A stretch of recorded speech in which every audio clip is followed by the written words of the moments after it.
Hey, if you're thinking, I barely have time to write, let alone start a podcast, I got you. My Start Your Author podcast checklist helps busy writers like you start a podcast without sacrificing your writing time. No more guessing or Googling. Starting is actually the easiest part of podcasting, and with this step-by-step checklist, you can fit it in over the next 6 weeks or even next weekend. Stop letting uncertainty hold you back. Grab your free checklist at the link below and get on your way to serving your target readers today.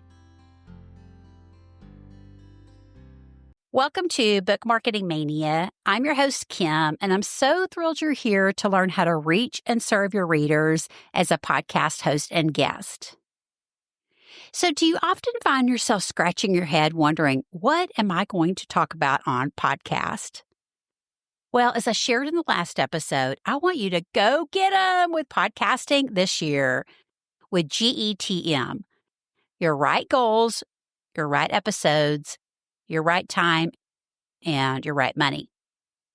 So last episode, you identified G, your goals for podcasting and how to measure them, which were serving content to attract and nurture your readers and measuring the downloads and listens, growing your email list and measuring subscribers, building relationships for future collaborations and measuring those opportunities, and then last but not least, selling books and measuring book sales.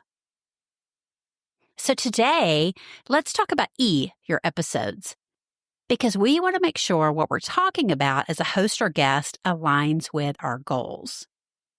So if your goal is, number one, serving content that attracts and nurtures your readers, and you're measuring downloads and listens, well, the good news is it's way easier for authors, in my mind, to do this because you already have either ideas for books or you have a book already. So you've already thought through, what problems is my reader having? What questions are they asking? Because as a nonfiction author yourself, you've been there, done that, right? And same if you're a podcast host, you already have a mission for your show, and hopefully it's in alignment with your book. So as you plan out your episodes, you want to make sure the message you're sharing matches your show's mission and focuses on content that helps your listeners and target readers. It answers the questions they're having and helps solve the problems they're having so they can keep coming back for more and getting excited about your book when the time comes. And if you have a guest on your show, they should be doing the same thing with their content, matching their message to your show's mission. I always think back to what I learned from author Lisa Turkhurst many years ago. She always challenged authors to ask, how can my book enter conversations my readers are already having? And it's the same with our listeners. How can your guest message or book enter into the conversation you're already having on your show? Because again, as an author, you're podcasting to reach and serve your listeners. Now, when you're guesting on podcast, again, you want your message to match that show's mission, but you also want to attract that audience to you, right? And if you're a podcast host, you might want to attract them to your show, where you deliver content to nurture them.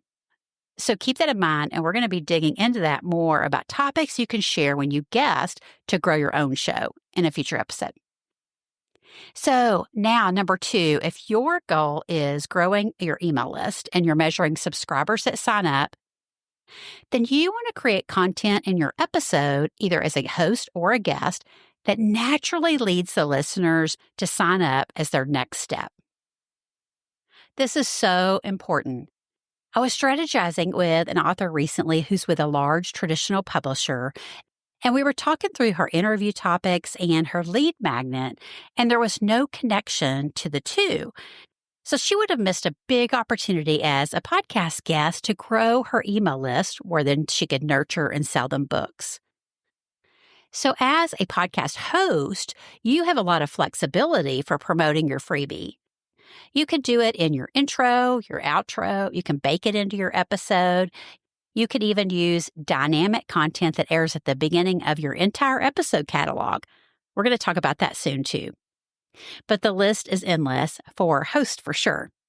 But you want to make sure your freebie is in alignment with either the mission of your show or a specific episode if you're mentioning it within. Make it a natural next step for your listeners if they want to take action on something you're sharing. And we're going to be talking more about growing your email list as both the host and guest coming up soon. So as a podcast guest, if your goal is to grow your email list, include talking points in your pitch that will naturally lend to you mentioning your freebie. Now, again, we mentioned this last episode, I think, was not every host will let you promote a freebie or they won't even link it in their show notes, right? They are going to just link to either your website or your book or, both of those. But that's just one more reason why I love guesting to grow your own show. So imagine if the hours you spent marketing your email list could work as hard as your writing hours do. In a one-on-one strategy session, I would love to help you make sure you're leveraging podcasting as a host or guest to grow your email list full of your future book buyers. You don't have to start from scratch all over again when your next book launches. So grab a strategy session at the link provided here is a special listener rate, and I would love to work with you.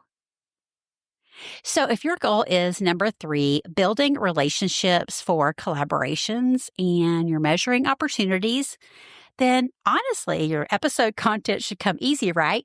If you're a host, you just let the other person come on your show and talk about anything they want, right? No, wrong. Because we, again, want to respect the mission of our show and our listeners that come to listen. So as a host, make sure you let your voice be heard throughout the interview and champion your listeners. Remember, you're matching your guest message to your show's mission. So customize what might be a general topic to your listeners' problems and questions, and that's really up to you, the host, to do. And ditto, when you're guesting on someone else's podcast, even though the focus is on your relationship with the host, you always want to focus on serving the listeners too. And something to keep in mind as both the host and guest, if you've been on each other's podcast before, give that old episode a shout out as new listeners may not have heard it yet. And lastly, like I mentioned before, remember, if your goal is relationships and collaborations, don't get disappointed if your downloads for that episode aren't what you hoped for, because again, that wasn't the goal, right? And one more thing I want to say about relationships. I've been asked by a lot of clients who are hosts of solo shows that don't have guests, but they themselves want to guest on podcast, but they're afraid if they start reaching out, then that host is going to say, hey, would you be up for a swap? And there's so many really cool ideas you could offer, especially related to your email list. And we're going to be talking about that in a future episode too. Now, if your goal is number 4, book sales, then again, your content should come easy, right? Just talk about your book. Buy my book, buy my book. Not so fast, y'all. We're all about service over selling. So even though you're hoping for and measuring book sales, you still want to serve your listeners by positioning your book as the solution, the answer for their problems, right? So keep that in mind as both a host and guest when coming up with your content. And as we talked about before, your listeners may not be ready to take action to buy your book. So marketing your book is so much easier as a podcast host because you can keep nurturing them on and on and on through your episodes and connect it to timely events or seasons that you see your listeners going through. And you'll likely see book sales over time. Or if you're building your audience while you write your book, imagine serving up all this great content and then they're chomping at the bit to get their hands on your book when it releases. I know that happens to me a lot with podcast hosts that I like to listen to. And remember, as a guest, when we go into it with just the goal of book sales, we might be disappointed if they don't buy. And then you're like, if you haven't given them another way to keep in touch with you, like your email list or my favorite, your own podcast, then you're going to have to do all that work again when your next book comes out, and it can be exhausting.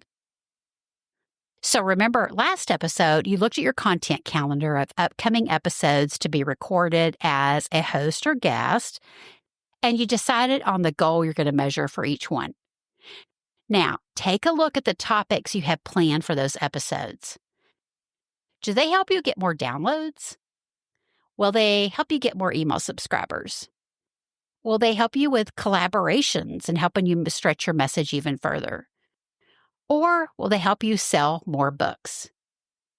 Because if not, we might be wasting our time.